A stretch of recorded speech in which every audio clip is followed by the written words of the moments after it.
Here we're back. We're back with Jackson Blue Boats and your host, Rob Kohansky here. Books, beer, and networking. Another episode where we talk about books, have a little beer, and connect with individuals like yourself. And today we have, what is it, Jackson? What do we have there?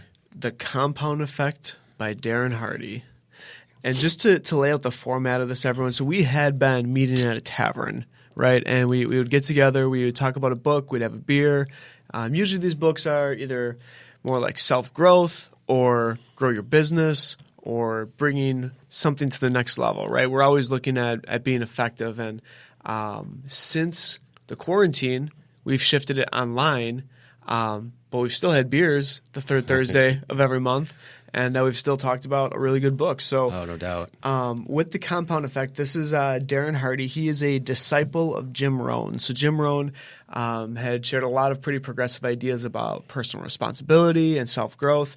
And Darren Hardy is probably the second most well-known of the big Jim Rohn followers. The first I would think is Tony Robbins. Everyone knows about Tony.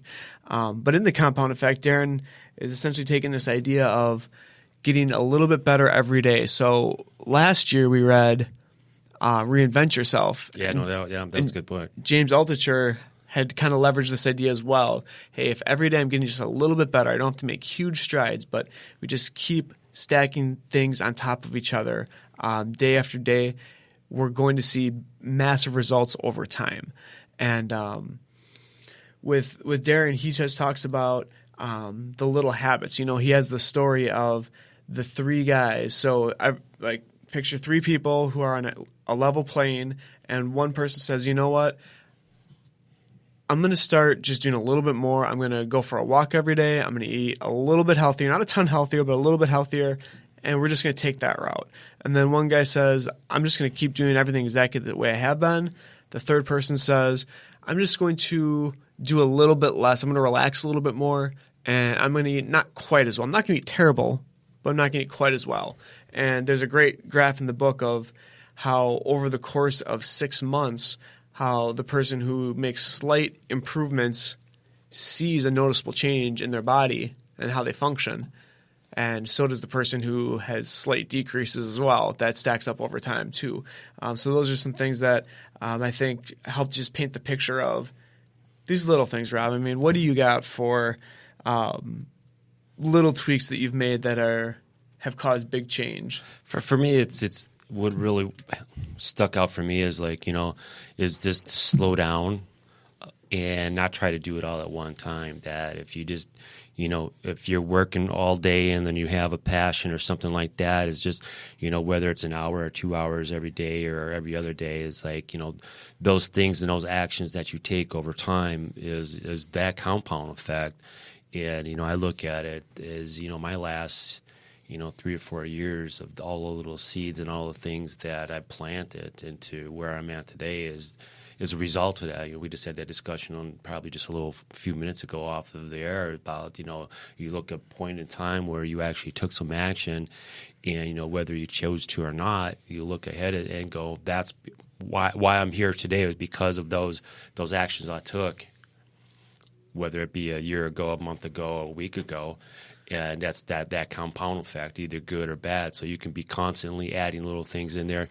And there's those adjustments. It's just like, it's like anything. You do have to make those adjustments. You miss a day or something gets mixed up. You just got to jump back on the horse and brush your shoulders off and get back at it.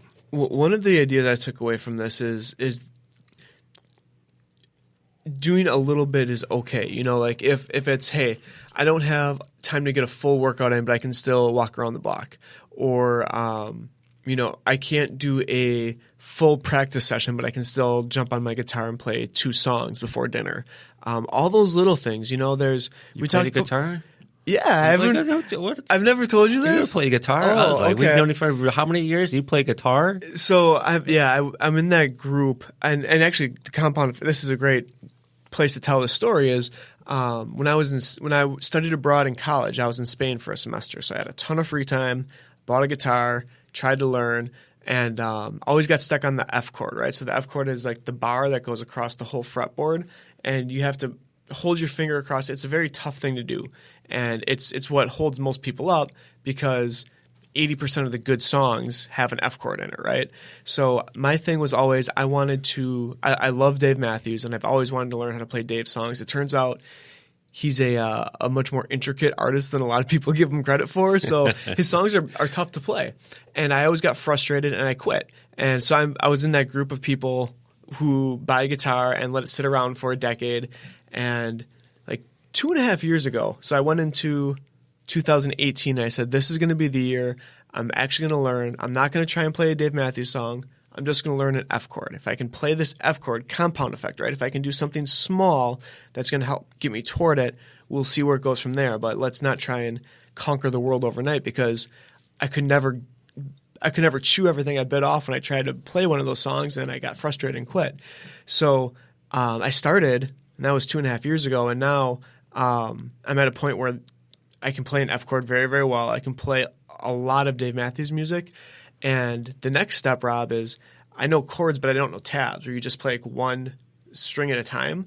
And I have to be bad all over again to be able to learn it. And so that's where I'm struggling at that point right now. But it is the small things, right? Learning a song on an instrument is a huge task. But if you can learn how to make 3 notes and put those together, you have something to work off of. So I play guitar, man. That's cool. I love it.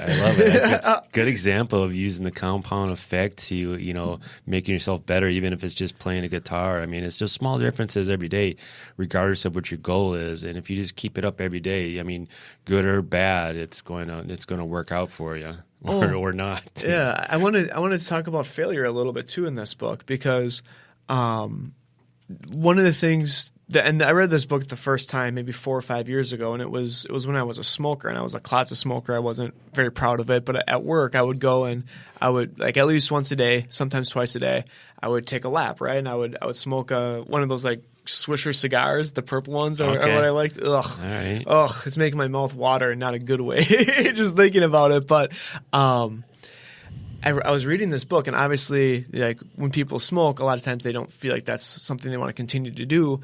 And in this book, Darren talks about you're going to fail often, and when you are doing something, or when you're trying to quit something that you're not actually committed to, you're just continually telling yourself that you want to do something you don't want to do, and you're mixing signals to yourself, and you're just going to get really frustrated, and you're going to take it on yourself and think you're a bad person for not being able to do these things. Mm-hmm. So stopping smoking is a hard thing to do. So this book helped me to think, instead of, I'm going to quit and then making it 72 hours and not, or whatever, I said, you know what, I'm just going to observe how I feel when I feel like I want to smoke. And I'm going to observe how I feel when I get done with it. And just really kind of take things in and just start to be more aware of what happens when that's going on. And after about 6 months of that, I finally felt like I was ready.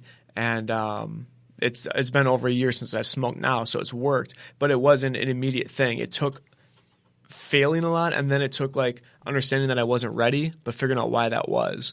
So unpacking all those things, this book has helped me to really look at some of the big things that we just don't think we could ever do. I have this friend, Rob, who says, well, I'm just not a morning person. Well, maybe that's true. You're calling me out.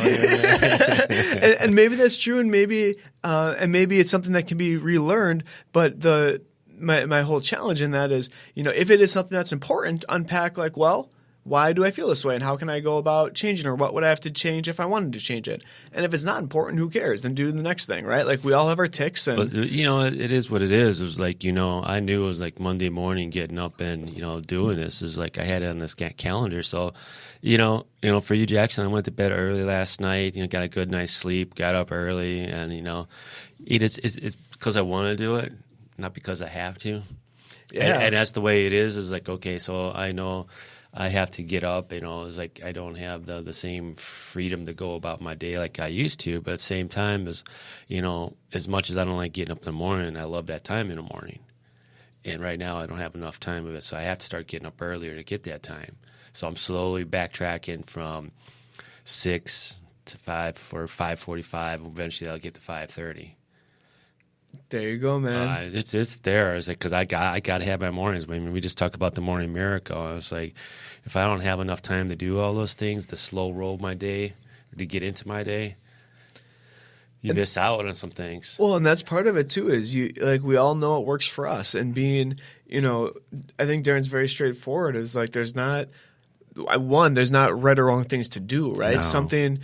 Something that's bad for someone else might look at it as a strength. Mm-hmm. But then two, understanding that these things don't happen overnight, and if it is important, it's something that will have to be learned. So being aware that we're probably going to fall short, and we're probably going to experience some discomfort in doing these things, but with having the correct why, why am I waking up early? Why do I not want to smoke anymore? Why do I want to learn guitar? Like if you have those things that are really important to us and we're aware of why they're important to us, they can help us push through those times when we really don't want to do it because we know why we want to do it. And hopefully, once things get rolling, once you're into the task, you're happy that it's done, and then you have it checked off early in the day, and you have a lot more time to spend the way you want. So, compound effect, Darren Hardy, this is a great one.